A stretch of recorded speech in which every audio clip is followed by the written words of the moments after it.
This movie is about a steampunk film called Mortal Engines. Spoilers ahead. Watch out and enjoy. The premise of the movie is set far in the future. At the beginning of the movie, a voice tells us about the most devastating war mankind has ever faced in history, called the 60 Minutes War. A war that only lasted for 60 minutes but shattered the Earth's crust into 1,000 pieces that rearranged the former continents. The few remaining humans formed mobile cities, called traction cities, the cities which can move on wheels when needed. As several such cities were established, a system called a municipal Darwinism came into order. According to municipal Darwinism, the larger cities called the predators could hunt the smaller ones and take over their resources for survival. At the beginning of the movie, a girl hiding her face under a scarf is overlooking the mountains using her telescope.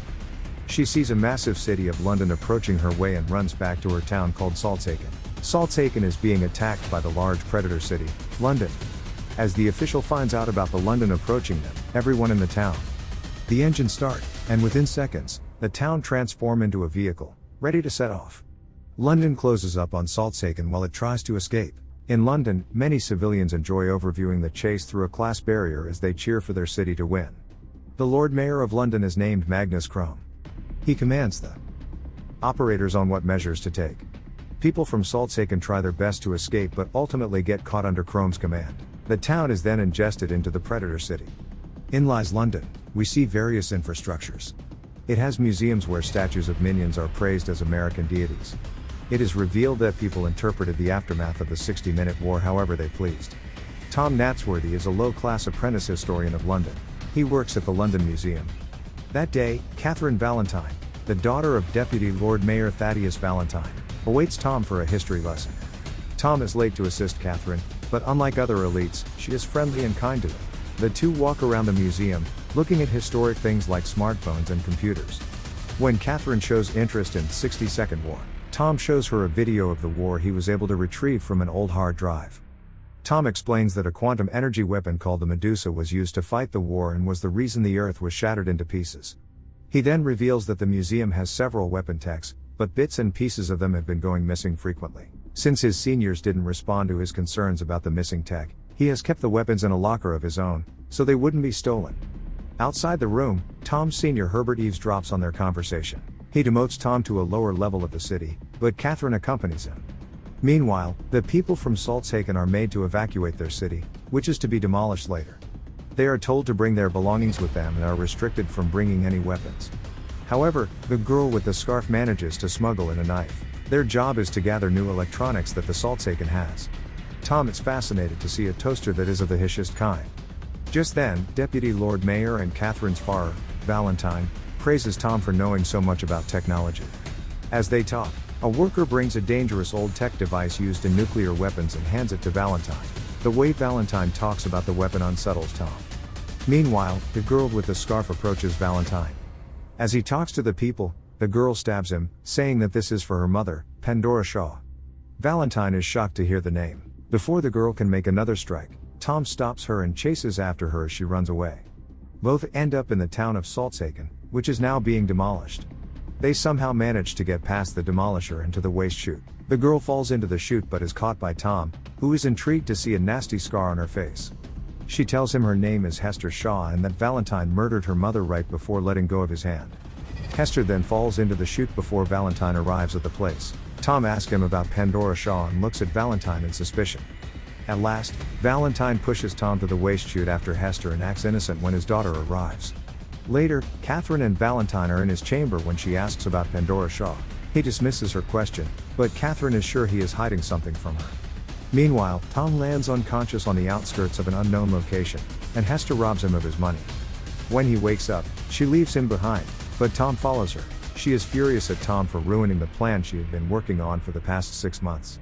Tom asks her to help him get back to London because that is his home, but Hester ignores him and continues walking. Back in London, the Lord Mayor is furious at Valentine for bringing them to Europe because of which they are running low on food and water. Valentine brings up his energy project and claims that it is the only thing that can help London, but the Lord Mayor is skeptical of his plan. At night, Hester and Tom are resting when they are attacked by some scavengers from the south who hunt people. An old couple with their land roving vehicle come to their aid and save them from the scavengers. They even give the two a tiny room to rest. Hester was hurt while trying to save Tom from the scavengers earlier. She dresses her wound to some extent and lies down. A while later, she tells Tom that her mother Pandora Shaw was an archaeologist who loved to dig up buried tech of the past. She worked closely with Valentine, who was always fascinated by her findings. Until one day, Pandora dug up something that Valentine wanted and that she didn't want him to have. That day, he killed Pandora and sliced Hester's face in the process.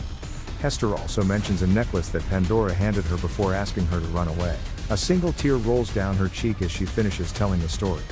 Meanwhile, back in London, Valentine visits the repurposed St. Paul's Cathedral, where he is secretly developing the nuclear weapon Medusa. The historic tech that has been going missing from the museum was stolen by Valentine for the same purpose. He has realized that the small cities to hunt upon are starting to vanish and soon, London will have no food and resources. Hence, he wants to strike the non-moving kingdom of Shanguo, an anti-traction city that has all the resources London will need for hundreds of years. However, Shanguo firmly protected by the shield wall, so Valentine wants to create Medusa to destroy it and take over the city. After that, Valentine hears the news of a cyborg being found in the seas by a small town. He visits the creature when one of his companions tells him he will be of use to kill Hester. The creature is captured in a case and tells Valentine that Hester has broken a promise she made to him, because of which he wants to kill her. Hearing this, Valentine lets the creature go. In the meantime, Catherine visits Tom's friend Beavis to ask him what her father is hiding from her. The creature is captured in a case and tells Valentine that Hester has broken a promise she made to him, because of which he wants to kill her. Hearing this, Valentine lets the creature go. In the meantime, Catherine visits Tom's friend Beavis to ask him what her father is hiding from her. Beavis somehow knows that Valentine pushed Tom to the chute. Catherine almost doesn't believe him when Beavis adds that her father is also running a secret project.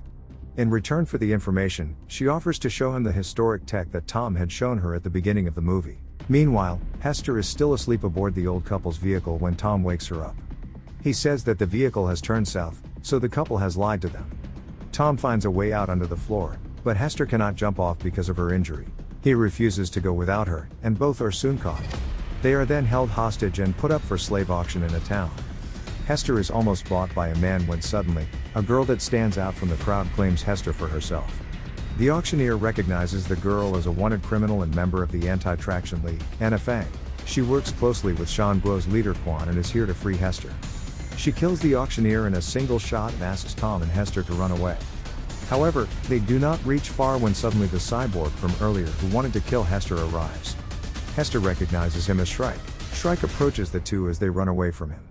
He almost gets them, but they are saved by Anna again. Anna then flies them in her airship and tells Hester she looks like her mother.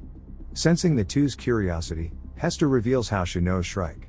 It turns out that he had found her after Valentine killed Pandora and ever since has been her parent. Shrike raised her and helped her survive in the world. He is the only cyborg left after all of his kind were killed.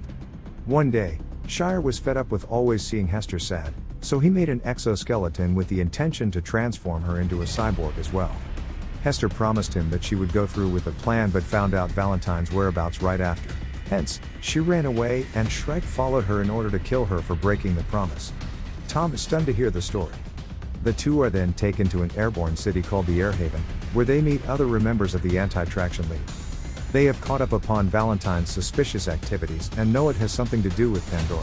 Hence, they have recruited Hester to find out more about Valentine's plan. Hester informs them of a box that Valentine killed her mother for. As they talk about the box, Tom remembers the time worker handed Valentine an old tech used in the 60-second war. He finally realizes that Valentine is planning to restart Medusa, the weapon that destroyed the Earth many centuries earlier. He tells everyone that the box was the computer core system to initiate the quantum energy weapon, Medusa. The only way to stop the weapon is a crash drive, a type of key that overrides Medusa's firing sequence. Back in London, Tom's superior at work, Hebert, tells Valentine about the old tech that Tom had hidden. He quickly sends his men to recruit the device.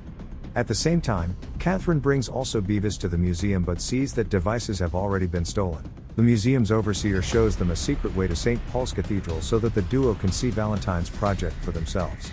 They make their way upstairs to the church, where they see a massive piece of machinery that Valentine calls Medusa. It has finally been completed and is ready for attack. They hide behind a wall and listen to Valentine talk about attacking Shanguo. Just then, the current Lord Mayor enters the church and orders the guards to arrest Valentine for conducting the unlawful experiment. However, the guards stay in place, revealing that they work for Valentine now. At last, he kills the Lord Mayor as a horrified Catherine watches. The two escape from the stairs later. At the air haven, suddenly, the lights go off, and Shrike arrives looking for Hester. Chaos ensues as the whole city lights on fire. Tom and Hester run away from Shrike, but he battles with the Anti-Traction League members and soon catches up with the two. He is almost about to kill Tom when Hester begs him not to. Seeing her crying for someone, Shrike realizes that she has finally found someone she loves and isn't unhappy anymore. That means he doesn't have to convert her into a cyborg. A severely injured Shrike hands Hester the necklace Pandora had given her and dies instantly. Hester, Tom, and the members of the Anti-Traction League now make their way to the city of Shanguo. They meet Shanguo's Governor Quan and tell him of Valentine's plan. Anna suggests he help launch the anti-tractionist fleet against London because if they strike first, the chances of Shanguo's survival are less. Quan orders the guards to strike London before they strike them. Tom retaliates, saying that innocent Londoners should not be punished for Valentine's mistakes. Quan claims that if there was another way to defend his city, he would. Then, everyone starts to prepare for the battle as Tom walks away, annoyed. Hester and an anti-tractionist league member Satya pray when Hester notices that the necklace her mother gave her has a cracked drive inside. She and Tom quickly run to Anna to tell her about the finding. However, right then, Valentine launches the first attack on the shield wall that destroys it partially. It sends the city of Shanguo into havoc. People are pushed around because of the force created by the explosion. Immediately after the first strike, Valentine orders to recharge the system and launch the second strike again. However, the recharging will take some time. After getting the crash drive, Anna and the others from the Anti-Tractionist League, along with Hester and Tom, get on their respective ships and fly towards London. Intense air combat ensues between the two cities. Many of the Anti-Tractionist League's members are killed in the battle, but Anna, Tom, and Hester ascend unharmed. Anna manages to hover the aircraft above London, and Hester gets inside, taking the crash drive with her. Sometime later, she makes Tom handle the aircraft and gets herself to London as well. She attacks Valentine up front to distract him so that Hester can use the drive to override the system. Now, only 60 seconds are left for the missile to be launched. But Hester manages to stop it in the last few seconds. Valentine looks over at Hester when Anna asks her to run away. He pushes Anna from a platform, killing her. Valentine finally confronts his daughter Catherine outside and asks her to come with him to a safe place. She belittles him for killing everyone for power and runs inside. Inside the control room of London, Valentine's men kill all the operators. Enraged with his first plan not working, Valentine has decided to crash the whole of London to the shield wall to break it, putting the lives of both cities in danger. Catherine tries to pull the brakes, but the system has been corrupted. She tells Tom about the situation through a radio. Tom then asks Catherine to open the engine's gate. He flies inside the engine system in his aircraft and destroys the engines by launching missiles in the hopes of stopping London from colliding with the wall. At the same time, Valentine gets on an aircraft to take off and avoid the crash himself. However, Hester confronts the man and points her gun at him. They get into a fight, and Hester remembers her mother had an affair with Valentine. The thought distracts her, and Valentine gets the upper hand. At last, she manages to free herself and latch onto Tom's aircraft. When she is safe, Tom launches a missile at Valentine's aircraft and finally kills him. London stops seconds before crashing onto the wall and all the residents come outside. They walk to Shanguo in the hopes of starting a new life. The movie ends as Tom and Hester hug, promising to travel the world with one another. Thank you for watching. See you in the next video.